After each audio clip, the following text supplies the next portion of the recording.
দর্শক, আবহাওয়ার খবর জানতে চলে যাচ্ছি সহকর্মী ফারিহা সাসনিনের কাছে।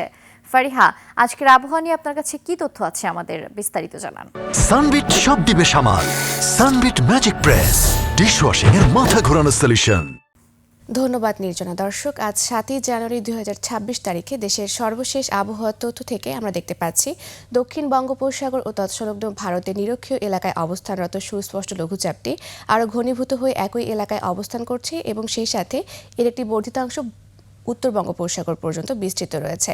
আজ সারা দেশের আকাশ আংশিক মেঘলা থাকবে এবং তাপমাত্রা শুষ্ক থাকতে পারে। সেই সাথে দিনের তাপমাত্রা সামান্য পরিমাণ বাড়লেও রাতের তাপমাত্রা প্রায় অপরিবর্তিত থাকতে পারে। বর্তমানে বিশেষ কিছু অঞ্চলের তাপমাত্রা যদি আমরা দেখে থাকি তাহলে ঢাকায় রয়েছে 16 ডিগ্রি সেলসিয়াস, খুলনা এবং বরিশালে রয়েছে 15 ডিগ্রি সেলসিয়াস এবং রাজশাহীতে রয়েছে 14 ডিগ্রি সেলসিয়াস।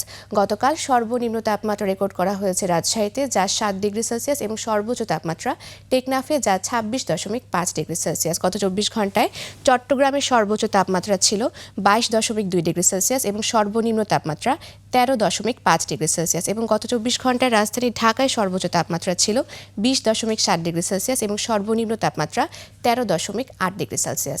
আজ ঢাকার আকাশ আংশিক মেঘলা থাকতে পারে এবং উত্তর অথবা উত্তর পশ্চিম দিক থেকে ঘন্টায় 8 থেকে 10 কিলোমিটার বেগে বাতাস প্রবাহিত হতে পারে।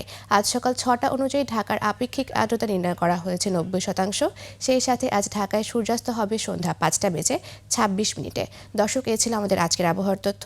ফিরে যাচ্ছে নির্জনার কাছে। নির্জনা। ফারিহা সাসনিন, অসংখ্য ধন্যবাদ আপনাকে।